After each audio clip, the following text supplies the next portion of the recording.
Student income from salary में एक part होता है परक्यूसीज, और परक्यूसीज का मेन जो कैलकुलेशंस होता है, एक कैलकुलेशन है जो कि rent free accommodation, concessional rate में कंपनी तुमको घर देता है, उसका वैल्यूएशन करना पड़ेगा। ठीक है, तो देखो यहां पर लिखा हुआ है computation of income tax concession, income tax on concessional rate of rent free accommodation provided by the employer, जो कि नॉन गवर्नमेंट एम्प्लॉइज है। तो देखो इसमें पार्ट है रेंट फ्री एकोमोडेशन, तो रेंट फ्री एकोमोडेशन में मेरा दो पार्ट है, नॉन गवर्नमेंट एम्प्लॉय और गवर्नमेंट एम्प्लॉय। गवर्नमेंट एम्प्लॉय जो होता है वो एज पर लाइसेंस फीस होता है, जो क्वेश्चन में दे देता है, और नॉन गवर्नमेंट एम्प्लॉय मतलब प्राइवेट एम्प्लॉयज। तो प्राइवेट एम्प्लॉयज के लिए भी मेरा दो पार्ट है। If the accommodation is taken as rent, तो कभी कभी होता है कि तुम्हारा जो कंपनी में तुमको जो घर दिया है, कंपनी किसी को किराए पे लेके तुमको दिया है, तो इसलिए देखो यहां पर लिखा है if accommodation is taken as rent.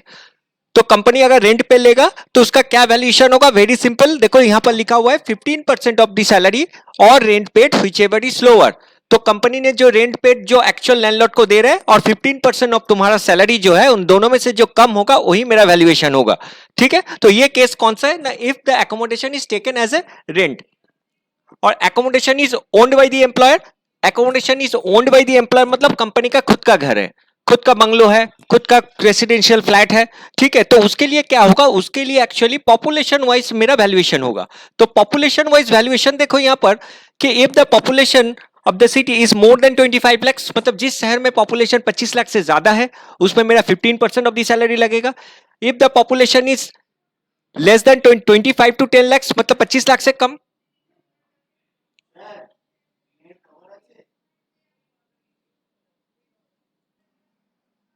तो जिस शहर में पॉपुलेशन मेरा 25 लाख से कम है और 10 लाख से ज्यादा है, तो उसमें मेरा रहेगा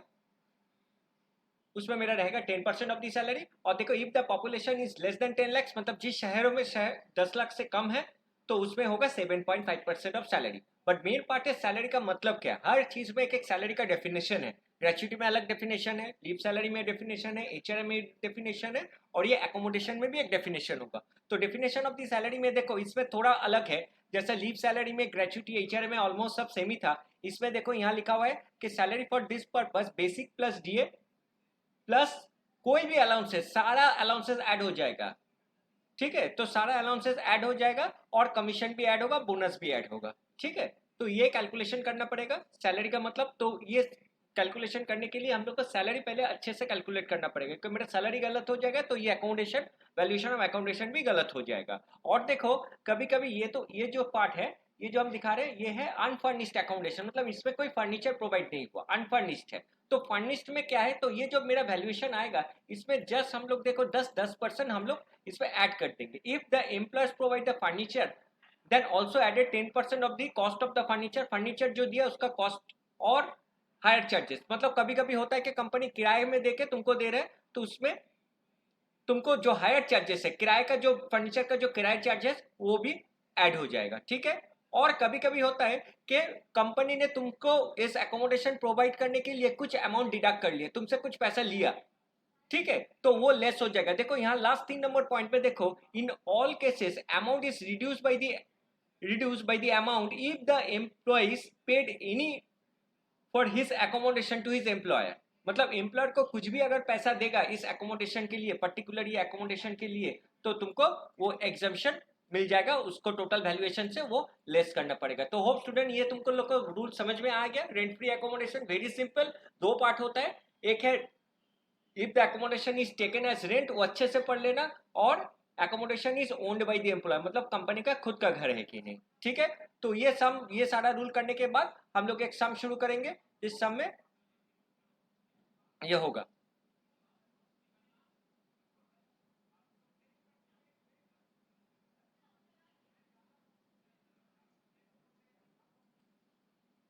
तो स्टूडेंट देखो एक सम है, problem number 17, valuation of accommodation provided by the employ for the private sector. Normally ये प्राइवेट सेक्टर के हम लोग को देगा, गवर्नमेंट सेक्टर तो एज पर लाइसेंस फीस है। तो देखो पी जो एम्प्लॉय है दिल्ली में रहता है और उसका सारा इंफॉर्मेशन दे दिया, बेसिक सैलरी। तो ये चीज करने से पहले हम लोग को एक चीज कर लेना जरूरी है कि टोटल सैलरी हम लोग को कैलकुलेशन का जरूरी है। और इसमें देखो ए और बी दो पार्ट है कि एकोमोडेशन अगर रेंट पे लिया तो क्या होगा, और एकोमोडेशन जो if the accommodation is owned by the employ, और जो बी है if the accommodation is taken on the hire by the employ, मतलब दो केसेस है। तो इसमें फॉर्मेट तो हमने बना लिया है कि if the accommodation is owned by the employer, और इसमें not owned by the employer, ठीक है, और हायर्ड बाय द एम्प्लॉयर, एक ही केस है। तो देखो पहले हम लोग कंप्यूटेशन में जाएंगे, कंप्यूटेशन ऑफ सैलरी। तो सैलरी का पर्पस क्या बोले थे, basic plus DA plus all taxable allowances, taxable portion of the allowances. तो देखो इसमें बेसिक सैलरी कितना था, 12,500 पर मंथ था। तो बेसिक सैलरी यहां पर होगा 1,50,000। डीए कितना है, तो ठीक है, DNS forming part of salary 8,500 per month. तो वेरी सिंपल, 8,500 इंटू 12, तो मेरा बेसिक सैलरी हो गया। बोनस कुछ था नहीं। देखो चिल्ड्रन एजुकेशन अलाउंस उसको 250 पर चाइल्ड मिला था, 250 रुपया पर मंथ पर चाइल्ड मिला था 2 बच्चे के लिए। तो उसको total salary children education allowance कितना मिला, 250, 2 बच्चे के लिए है तो इंटू 2, और 12 महीने के लिए, तो टोटल उसको सैलरी मिला 6,000। चिल्ड्रन एजुकेशन अलाउंस टोटल 6,000 मिला, लेकिन इसका एक एग्जम्पशन है। एग्जम्पशन क्या है ना, इसका 100 per month, maximum of 2 child, ये रूल है, मैक्सिमम 2 चाइल्ड, तो ये इतना उसको एग्जम्पशन मिलेगा। तो 2 बच्चे के लिए उसको 100 रुपया करके पर मंथ उसको एग्जम्पशन मिलेगा। तो 2 बच्चे के लिए कितना मिलेगा, 2400 रुपया मिलेगा। तो टैक्सेबल अमाउंट कितना होगा, तो taxable amount of children education allowance मेरा हो जाएगा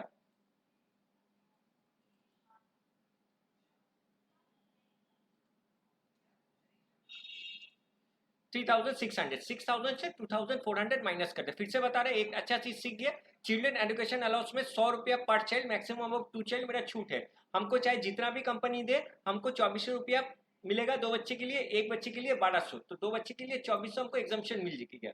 तो 6,000 हमको टोटल मिला था, 250 रुपया करके पर मंथ, 6,000 उसमें से 2400 माइनस करके 3,600 टैक्सेबल अमाउंट है। और क्या है, कमीशन पर मंथ 500 रुपया है, तो कमीशन पर मंथ 500 मतलब साल में 6,000। क्लियर।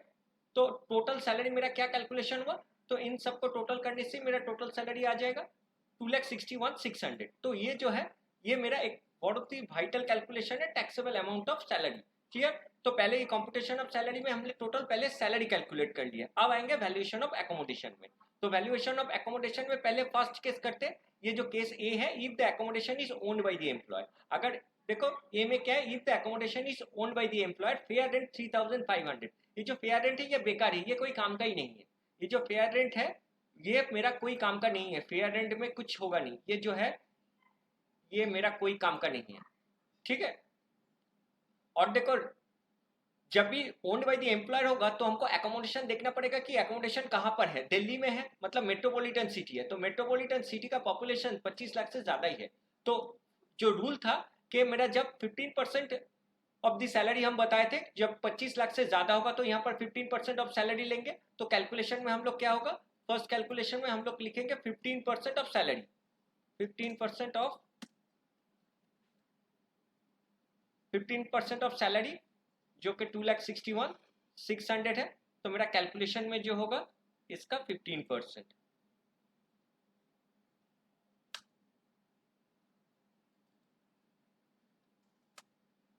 तो ये मेरा आ गया 39, 15% ऑफ द सैलरी। और if the accommodation is not own by the employer, तो उसका क्या केसेस था, तो उसका जो केसेस था उसमें हम बताए थे, देखो फिर से ये रूल अब खुल रहे हैं कि इसमें देखो यहाँ पर लिखा है 15% ऑफ द सैलरी और rent paid which ever is lower. तो इसमें भी सेम केस होगा, 15% ऑफ द सैलरी होगा, क्योंकि 15% ऑफ द सैलरी और rent paid.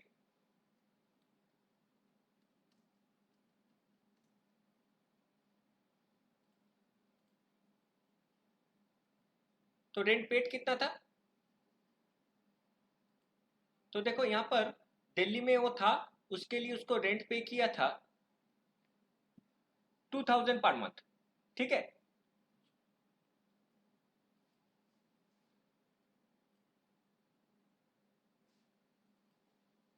2,000 per month rent पे किया था, तो साल में कितना टोटल रेंट पे किया, रेंट पेड जो होगा 24,000। तो इन दोनों में से जो कम कौन सा है उसी को हम कंसीडर करेंगे। तो यहां पर होगा ये 24,000। ठीक है। और इसमें तो 39,250 रह जाएगा। तो ये दोनों वैल्यूएशन मेरा हो गया।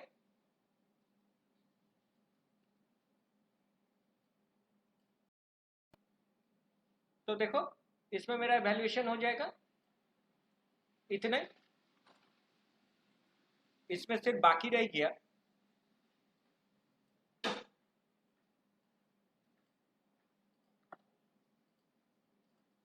24,000 कंसीडर होगा और इसमें 39,250 कंसीडर होगा। अब देखो इसमें मेरा फर्नीचर भी प्रोवाइड किया था, क्वेश्चन में जो दिया हुआ है इसमें फर्नीचर भी प्रोवाइड था।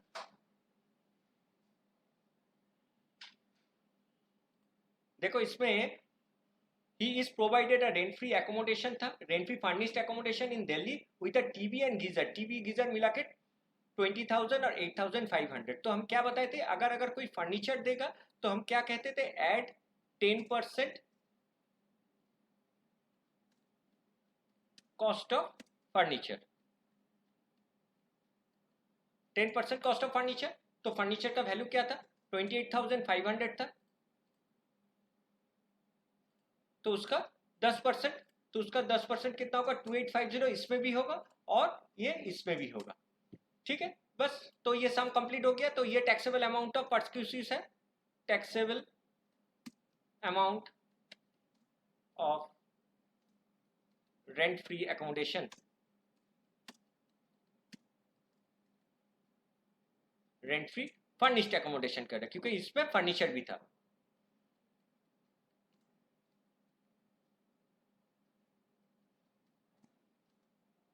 रेंट फ्री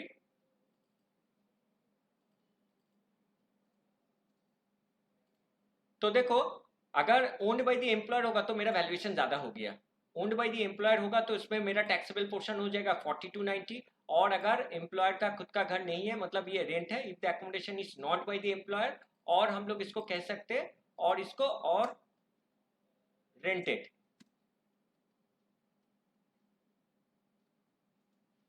ठीक है, तो रेंटेड में मेरा कैलकुलेशन ये होगा। तो स्टूडेंट होप तुम लोग को समझ में आया है। तो ये जो भी चीज करने के लिए हम लोग को पहले क्या करना है, हम लोगों को पहले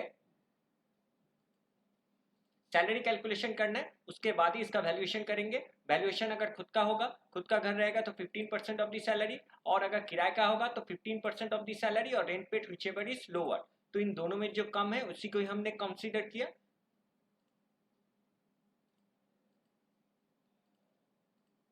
कंसीडर किया और ये जो घर था उसका घर भी दिल्ली में था इसलिए 15% हुआ। ठीक है, यहाँ पर 15% क्यों हुआ, क्योंकि इसका वैल्यूएशन मेरा दिल्ली में जो पॉपुलेशन है ये मोर देन 25 लाख है इसलिए। और रेंटेड में कोई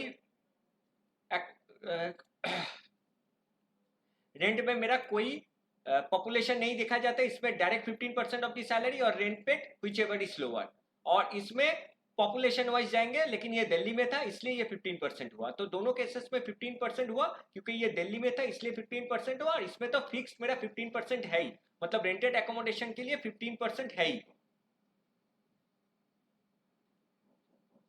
फिर से हम दिखा रहे हैं, देखो यहाँ पर कैलकुलेशन में देखो ये 15% फिक्स्ड है, रेंटेड एकोमोडेशन के लिए ये 15% फिक्स्ड है, लेकिन अगर ओन्ड बाय द एम्प्लॉयर है तो 15%, 10%, 7.5%। तो ये सामने ये हुआ, ये हम लोग को कंसीडर करना पड़ा।